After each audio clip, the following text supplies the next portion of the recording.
We recognize that CVUUS gathers on land seized from the Western Abenaki people by European colonizers.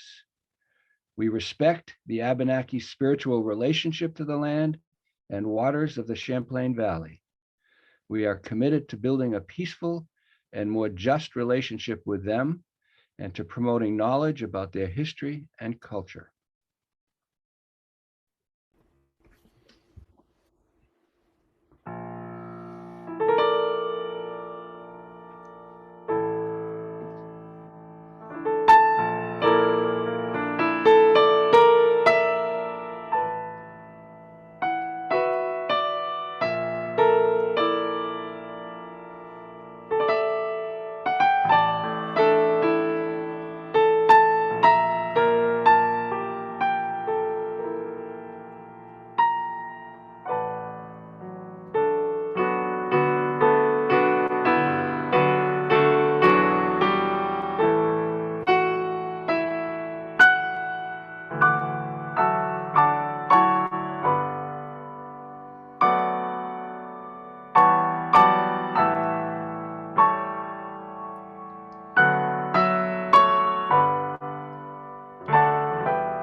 Thank you, Ronnie. Good morning. Good morning, friends. Welcome to CVUUS, Champlain Valley Unitarian Universalist Society. On this 5th Sunday in January, the penultimate day of the month. I was so happy when I was a kid, I learned what penultimate actually meant. And I used it as often as I could after that. Now, I got up early this morning and I went into town because I wanted to be sure. I went and got the singing bowl. It's such a lovely ritual that we start our services with. I had neglected to get it yesterday. I don't know how many of you got up early this morning as well. It's a gorgeous day. There's some irony in the fact that the most beautiful weather that we have in the winter are often the coldest days. But it was exhilarating to go into town today. I went into the sanctuary and I thought how much I hoped we would be able to be back there in the sanctuary again before too long. I looked at the sunrise over the mountains. We were having an old-fashioned January with plenty of snow, and it's cold. The way January, I think, in Vermont should be, with none of that dreaded wintry mix, freezing rain, and so forth. So I just was thinking today, in this time of winter and the exhilaration I felt today, how wonderful it is to be here with you. Now, our mission at CVUUS is as follows. We strive to be an inclusive and welcoming community that sustains a liberal religious tradition. We aspire to be visible and active on behalf of social justice and environmental responsibility. We nurture and empower each other at all ages on our spiritual journeys, and we reach out to the larger communities of which we are a part. Now, most of you know, but some may not, I'm Carl Lindholm, a member of the worship team. and I'm serving as the worship associate today for our guest minister, the wonderfully talented Crystal Brown, who's joining us again for the third or fourth time, I believe. Now, Crystal is a choreographer, an educator, a performer, a writer, and an activist. Of course, also a nurturer, a mother, and a friend. A native of Kinston, North Carolina, Crystal received her BFA in dance and a minor in business from the University of North Carolina, Greensboro. Upon graduation, she went on tour nationally with Chuck Davis African American Dance Ensemble and internationally with Andrea E. Woods Soulworks Company. In addition to heading up the dance program at Middlebury College, Crystal is the founding artistic director of In Spirit, a performance ensemble and educational conglomerate dedicated to bringing female choreographers together to collaborate and show new work, expanding the views of women of all ages and being a constant source of inspiration to its audience as well as members. Crystal has a considerable online presence, so do check Crystal's online offerings. So Crystal, thank you so much for being with us today. We're grateful for your performance and presentation and company. Now, I hope you have read this week's blast Laura puts together and delivers to us all online on Wednesday, the weekly newsletter. It goes into the many pathways of connection that we have here at UUS that bring meaning to our lives. I hope you'll all stay for the Zoom coffee hour to sit still at the end of the service. If you have a milestone or passage that you haven't been able to submit during the week, please put it in the chat and I will check. Now let us worship together. Our call to worship today, I think many of you will recognize the words. Let it be a dance we do. Let me have this dance with you. Through the good times and the bad times too, let it be a dance. Let a dancing soon be heard, play the music, say the words, and fill the sky with sailing birds. Learn to follow, learn to lead, feel the rhythm, fill the need, to reap the harvest, plant the seed. Let it be a dance. Now, our chalice lighting, I will light our facsimile chalice here.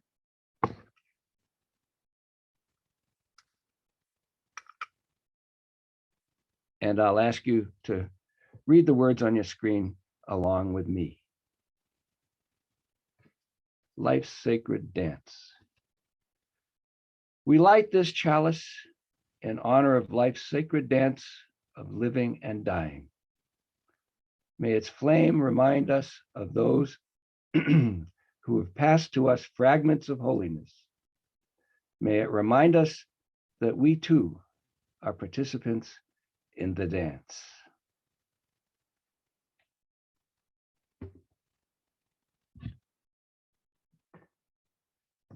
Now for our time for all ages.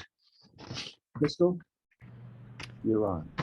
Great, thanks, Carl. Good morning, everybody. It's so nice to be here. I mean, I know that we live in like close proximity, but I hardly see any of you. You know, that's kind of the nature of not just COVID, but adulting. Like you get stuck in your own little route and you just don't break out of your route. So it's good to see you. Thanks for having me. In this time for all ages, we're going to be talking a little bit today about one of my favorite things, which is imagination, which I think is one of the most or the most dynamic mental faculty most of us have.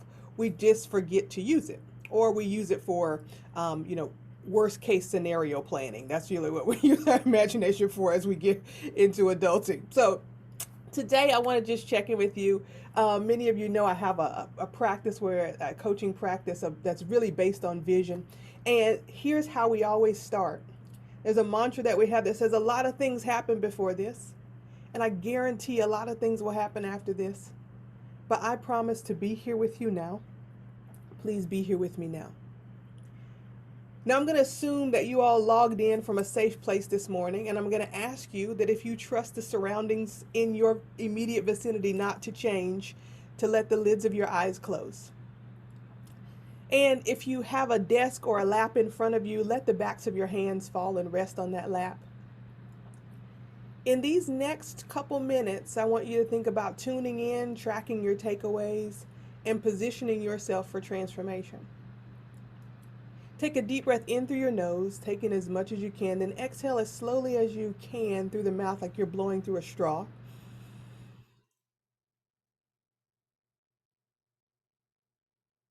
And then when that breath is done, because the same breath that's breathing me is breathing you, and I can't lessen my dependence on it, and I don't know where it comes from, and I can't stop it, I want you to take another deep breath in through the nose and exhale as slowly as you can like you're blowing through a straw.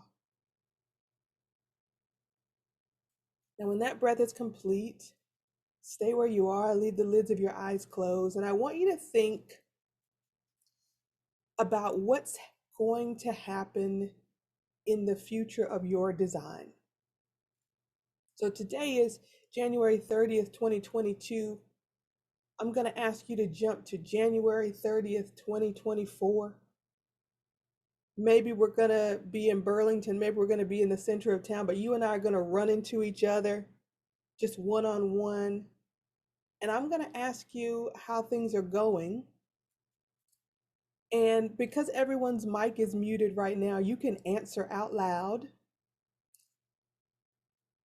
And I want you to try not to think so much about the how it all happened, but just the what that you would like to be living in. I'm going to count to 3.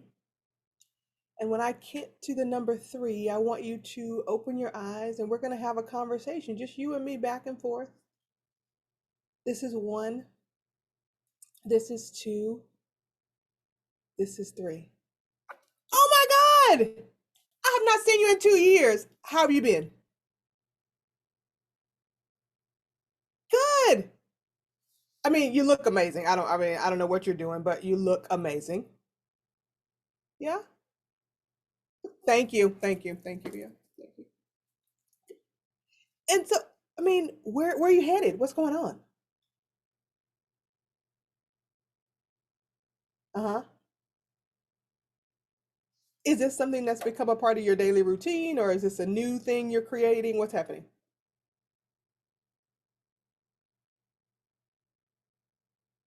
Uh-huh.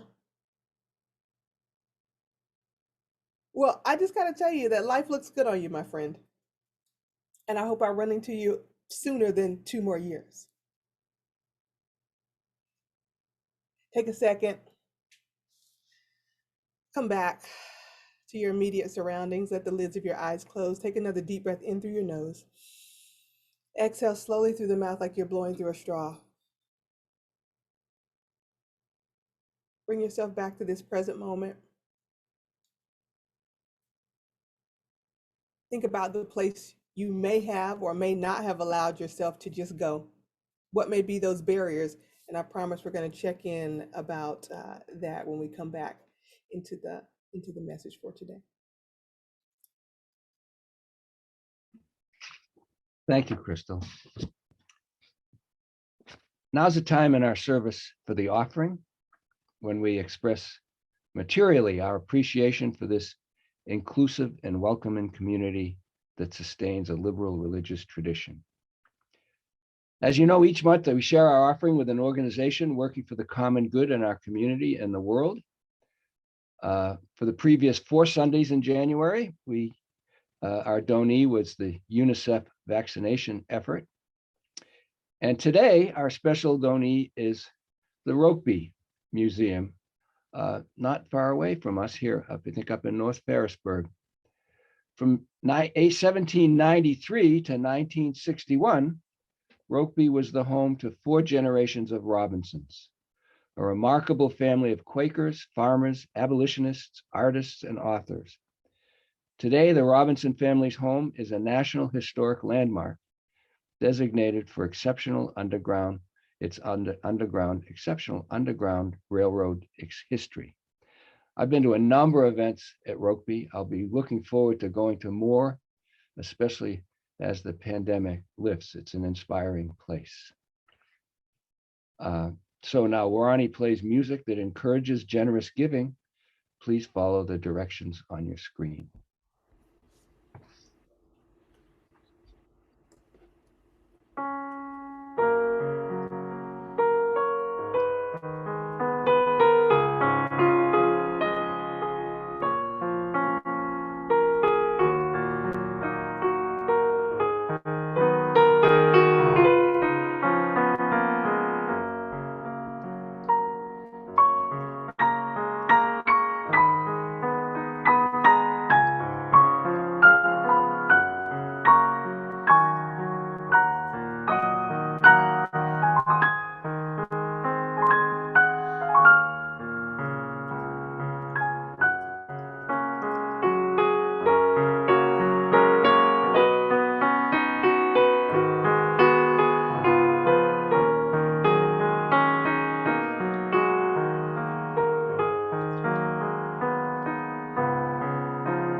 Now, each Sunday, we set aside some time to acknowledge those milestones and passages in our lives, moments or events that have special meaning to us that we would like to share. And we have a few this morning. Elizabeth Golden writes, my brother's sister-in-law has been taken off the ventilator and moved from the hospital in Southern California to a nursing home for her recovery. The bleeding has subsided and she is in stable condition. Thank you for everyone who has shared their support and concern for her health. So thank you, Elizabeth. We will keep your brother's sister-in-law in our hearts. Now, I would just refer you a bit, perhaps to this week's Addison Independent for a lovely obituary and remembrance of Nancy Means Wright, this remarkably warm and accomplished woman who died the week before last. Do take a look at that obituary. Also, I hope you read Barnaby's Friday message. If not, please go back to it, which explains how we can be helpful to Jess Danielle and daughter India in this time of terrible sadness for them. Also, this note from Pan Berenbaum this morning. Scott Barkdale, his mom passed away yesterday, 2 months shy of her 96th birthday. She was a wonderful, humble lady. While the family is sad, she did die in her sleep at home, knowing who her family was, having never spent a day in a nursing home, so we can't argue with that. Also, Marnie Wood writes this week, I hope there could be acknowledgement of our CVUUS beginnings in January 1986. The university anniversary date was this past week on the 26th. A core group of our founders are still very active members of our society. Artley and Rich Wolfson, Alice and John Berninghausen, Abby and Bill Sessions, Dinah Smith and Mitch Kramer. We have benefited greatly from their leadership and support of many dedicated members through these decades. Ann Ross, who recently had a noteworthy birthday, is one. And of course, we remember the recent passing of Nancy Means Wright, who was another of these special members. And of course, there are no doubt passages, milestones and passages, joys and concerns that are unexpressed here today that remain in our hearts. So let us enter now a moment or two of silence, which we can use for meditation and prayer So thank you, Ronnie.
That was great. Mhm.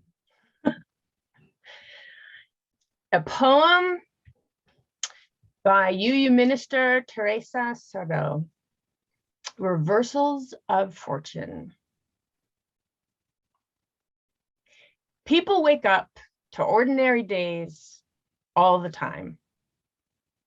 And then somehow, as though things were just too peaceful, they experience drastic reversals of fortune. The car resting on its roof, the fall, the broken bone, the less than hoped for grade, the broken heart when a pet dies. You get it. You never know what's in a day, except you. You are the golden thread running through. I know that these reversals will test you. You may move through, burdened with a fresh, wet grief, or for now, you may arrive at this moment unscathed. What you need to know is that there is nothing larger than the love that is your destiny, and the love that may at times feel opaque and distant, like a looming thundercloud too far to reach. If that's too hard to locate, find your breath, a thread of your life. Find your community, friendly face and open hand. What's true is that some changes call for every skill that we possess. The deeper truth remains. Changes will eventually change. Let your heart flex. Let it grow. Allow a reversal to be a moment in which you are the constant, while you give yourself kindness and heaping, joyful love.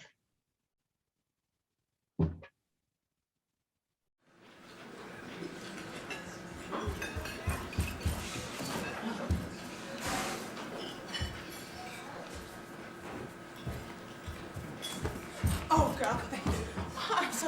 I'm so glad you came. I know this is silly, okay, but I really just need you to help me with this. I mean, people keep asking me this, and it seems simple, but I'm not answering it right. So, just quiz me here. Go with me. Let's see. Ask me how I am. Oh wait, hold on. Okay, ask me now. Ask me how I am. How are you? I'm fine. Oh, that's aggressive. Sounds like I'm hiding. Okay, I don't want them to think I'm hiding anything. Okay, ask me again. Just ask me how I am. How are you? I'm fine. No, Prozac. No, nothing on my Okay. Okay. Just let me think about it. Give me one more shot. Just ask me how I am. How are you? I'm fine. That's better? Yeah. I mean, or not? Little tacky. You look a little not fine. I mean, by all measures and worldly affectations, I'm fine. By all, demeanor, I'm fine. I mean, when anyone asks, I say I'm fine. I mean, after the baby, I'm fine. After the breakup, I'm fine. After going to God, I'm fine. And after the hair, I'm fine. No, seriously, it's not cancer, I'm fine. I mean, after the weight loss, I'm fine. What woman in her right mind is going to complain about being thinner? Me? I mean, I'm fine. They keep asking me this. They just want to know. It's like they're on a fishing expedition or something, like casting their net, wanting to know if they're going to be the one to catch me on the day when my eyes are welled up, my lips are pursed, and there's that lump in my throat that really wants to tell them how the heck I really am. When all that spills out, they'll catch it and run and tell the next person, like they've solved the riddle of the Sphinx.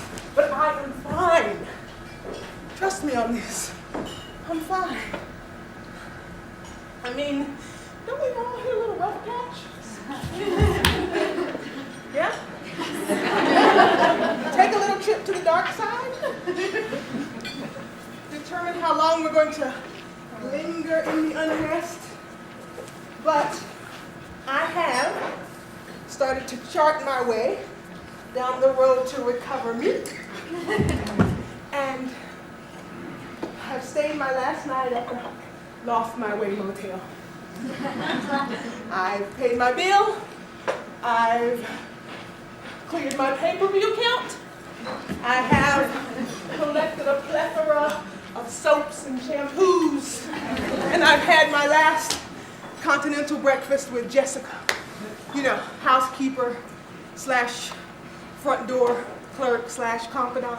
And I mean, after all this, I feel like I'm stronger, you know?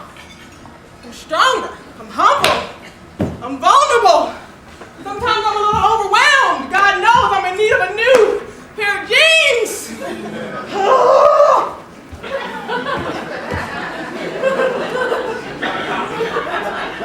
But I'm fine, I mean, seriously, I'm fine. I'm working through it, you know. I'm a little more cautious than I used to be, but, you know, can't let everything in all the time. I should probably lock the car more often. You know, I'm determined, that is for sure. I'm determined to make my past and my future into something fabulous.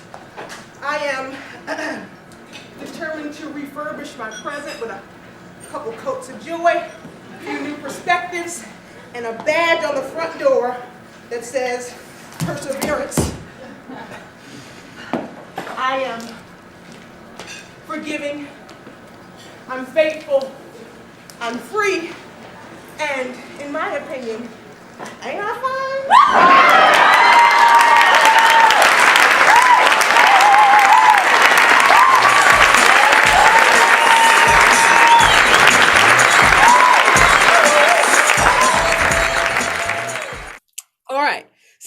All right, y'all, if you could watch that anytime, if you couldn't hear, if you want to go back and like, listen, that solo is probably 10 years old, right? But I wanted to share it with you today because in this time of transition and change that Poppy's poem so clearly illustrated, we get into ruts where we like to either say we're fine and we're not being honest, or we like to dwell on the problems that are in front of us without acknowledging our own joy.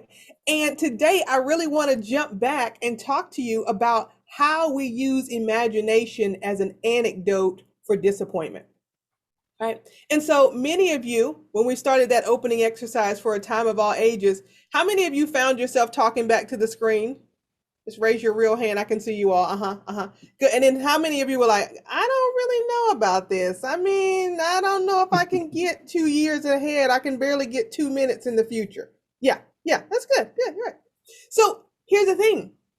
Imagination, right, is one of those things that if we don't flex it like a muscle, if we don't practice it, we lose it. And if we lose our imagination, then we become reactionary to the circumstances, situations, and conditions that are in front of us, rather than the hope and the faith that's built from our own evolution, right? So when we think about how we're going to get out of a rut, how we're going to work our way back into our intuition and our imagination, it comes with practice. And so I just want to think with you today about how we start to practice using our imagination for the good that we want to do, for the expansiveness we want to create, and for the capacity of ourselves and our own vision that we know has been in us as a seed from the time we got here, right? It's so humbling to me to hear the kind of thought, the passages and milestones. Some of you know that I am what I like to call a middle-aged orphan. Both of my parents are deceased. And when my mother passed away, it was such a shift in my mind because I actually got to be there. I was there for like right before she passed away. And in order to watch that transition in a state of hope and clarity, I had to be so clear about what was going to happen with her legacy through me later. right? And so that's how imagination works. It is not about the circumstance and situation condition we're actually in. It is about what is this moment going to translate to in our larger future, in our own growth, our evolution, and the impact we want to have on people, right? You guys are, I mean, the mission of the UU is so large and encompassing that every moment of every decision that you make as individuals has the opportunity to have a butterfly effect and change the rest of the world. And because you are attached to a congregation of people who have like-minded intentions, then that collective intuition and that collective visioning has an amazing impact. So if that little imagination exercise was hard for you in the beginning, don't worry, no one's getting a grade here. No one's judging you. I just want you to think about how far can you imagine in the future? Right? How far can you imagine, and what would you like the vision of that thing to be like? Now, I know that sometimes this is also hard because it could be that, we get a little bit stuck in fear. And fear and disappointment are cousins, right? Everybody knows that they're related. Yeah. So when we think about disappointment, I like to think of it as just breaking the word apart, right? Some of you know I have an 11-year-old, so we talk about language a lot and how that happens and how words come together. So dis means not, right? We know appointment means to meet or to come together. So when we miss the appointment, what are we missing the appointment with? Anybody, you can drop it in the chat. Like when we feel disappointed, what are we missing the appointment with?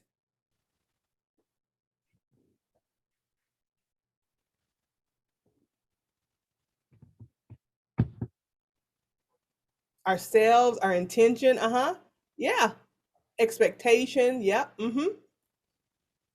yeah, hope, yeah. Oneness, y'all, this is good, yeah. Friends, next opportunity, exactly, right. And all of those things, in my opinion, this is my humble opinion, get us closer to joy. Right. So when we're lingering in our disappointment, in the missed appointment with whatever we expected, whatever we thought it should be, however we thought the next step should happen, then we're missing our appointment with joy. We're missing the opportunity to see the possibility in the moment. Right. Sometimes in this pandemic, a lot of people have gotten to the point where they don't even want to dream anymore. They don't want to imagine the future because they're like, oh, it's just going to get canceled. I'm just going to be disappointed again. Right. But in that missing the appointment or the opportunity to not dream, we're actually stifling ourselves. And there's this quote that I love from the Gospel of Thomas that just says, if you bring forth the thing that is within you, it will save you. But if you don't bring forth the thing that is within you, it will kill you. And I want to be clear that it is talking about imagination. Sometimes we get so stuck in, well, we don't want to dream because we might be disappointed. We don't know how it's all going to work out. So we don't even want to focus on the what. And we get so stuck in that we start to build up these tendencies and these energies and these layers that are covering over the seed of our purpose and our plan and our oneness that can actually show itself in the world as love, but we're covering it over because we're afraid that maybe someone won't receive it the right way, that maybe it might not turn out the way we want, or we might not be courageous enough to see it through. Is that just me? Or, I mean, y'all, anybody out there ever? Okay. I just want to make sure, I want to make sure I'm on track here. Just want to make sure. Right. So the idea here is that imagination is the one tool that can free us from that disappointment. So it doesn't matter if the thing we're imagining actually happens in the order or the way we want it to happen.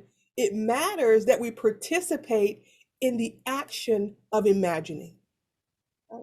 Because that is actually the practice, right? It's similar to a meditation practice, similar to training for a marathon, right? You got to wake up to the thing you're wanting to create and practice it. And so I want to just encourage you today to not allow your fear to keep you from practicing your imagination, and to not allow the circumstances, situations, and conditions around you to make your vision so small that it becomes a choice of yes or no, rather than something that you have no choice but to do in the world because it actually brings you alive. So sometimes when we think about imagination, we get a little into our heads of like, oh, that's a thing for kids, and da, da, da. And some of you know, like in my teaching career, I've taught classes in entrepreneurship, innovation, and I just want to tell you that there are Fortune 500 CEOs who are paying to take imagination classes because they've lost it, or they never had it, or the way that they were trained to do something has become so rote that it's not producing a new result. And right, so when we think about retooling our imagination, we're trying to create actions that arrive at a different result. Right? You've seen kids play in their imagination, right? They don't care if you're around. They don't care if you get it. They don't care if you're drinking the right tea or not. They're having a party. Right? They don't care if you see their friend or not. Their friend is so amazing that if you don't see them, we're upset. We're sad. They're sad for you. Like, what's wrong with you that you can't see William over here who's having a great time at this tea party? Right? Sometimes we have to be so clear that we may be in the realm of people who are so stuck in their own discomfort, or who are so overwhelmed by the actions of others, or the circumstances and systems of the day, that they may not have been able to check into their own power for a very long time. And so I like to say that when we enter or come into contact with people like that, then your job is to be the thermostat and not the thermometer, right? Your job is not to walk in and say, oh, your house is at 60, I guess I should be at 60. I'm from the South. When I walk into somebody's house and it's 60, I'm like, woo, I'm gonna keep my coat on, right? I'm gonna stay at 70 regardless. Like, I'm gonna keep my thermostat intact.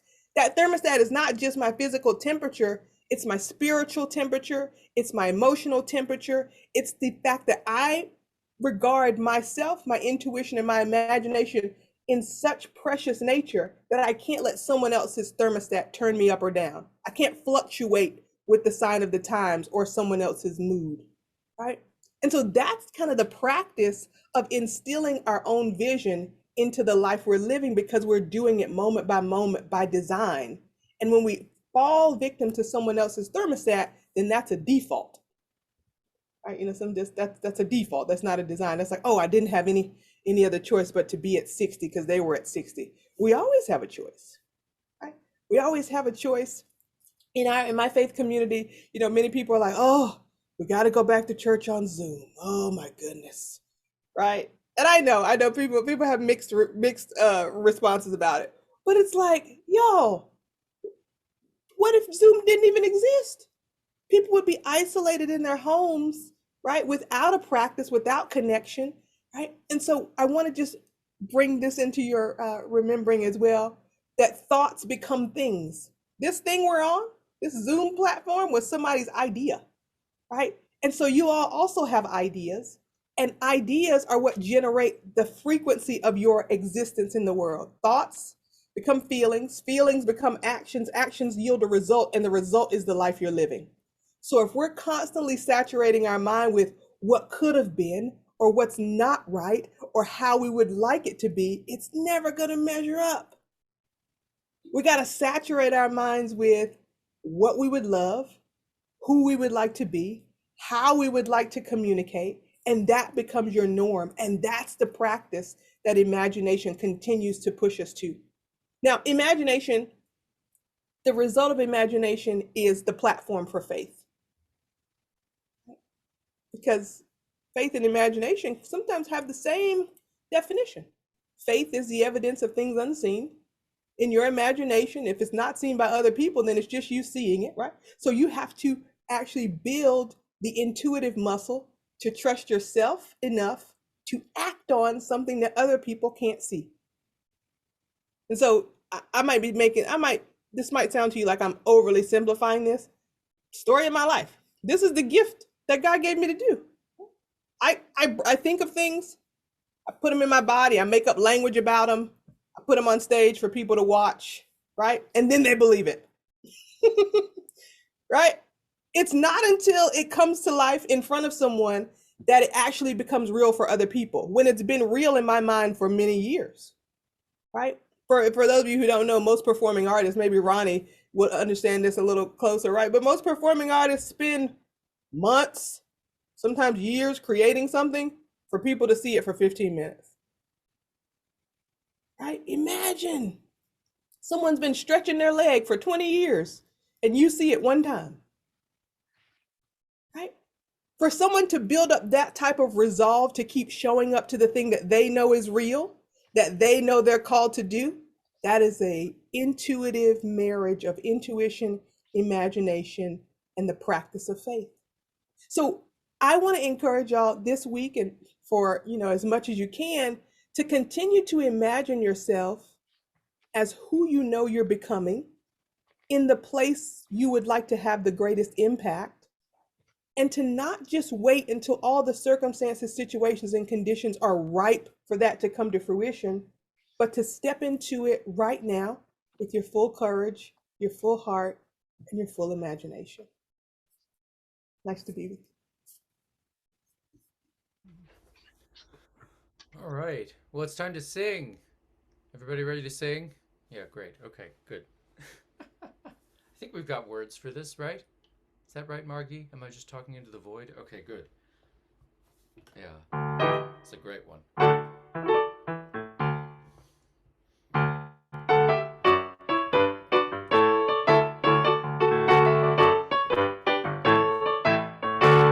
We come from the fire, living in the fire. Go back to the fire, turn the world around. We come from the water, living in the water. Go back to the water, turn the world around.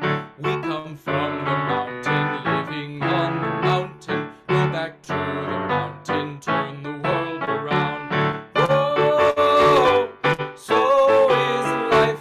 Ah, so is life. Whoa, so is life.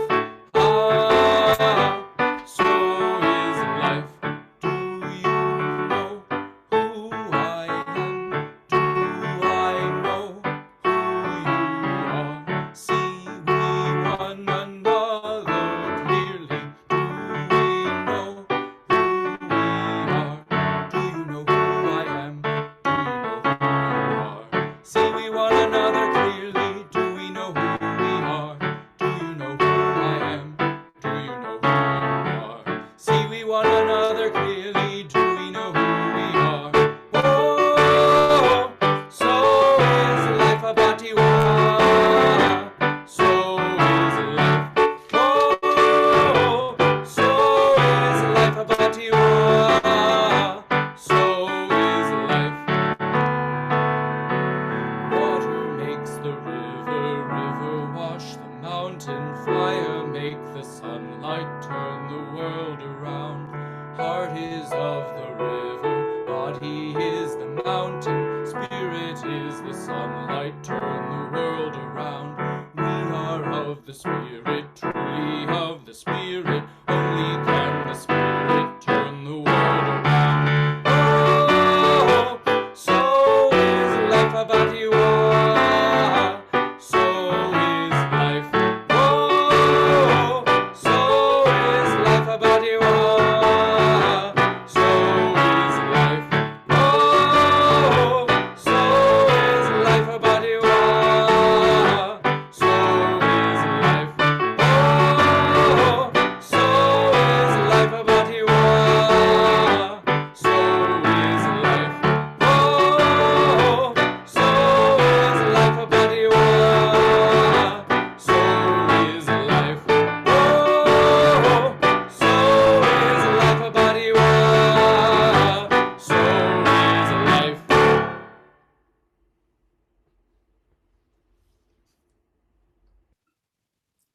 As we close out for today, the benediction I'd like to leave you with is a little bit of a call and response. So your mic is muted. I'm going to invite you to just respond and just repeat this after me. My thoughts become things.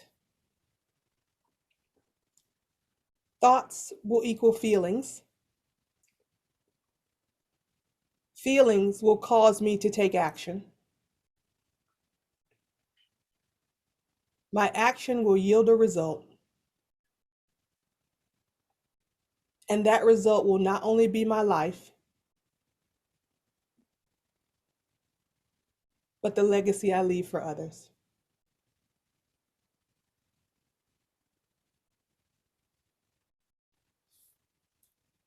Ashe.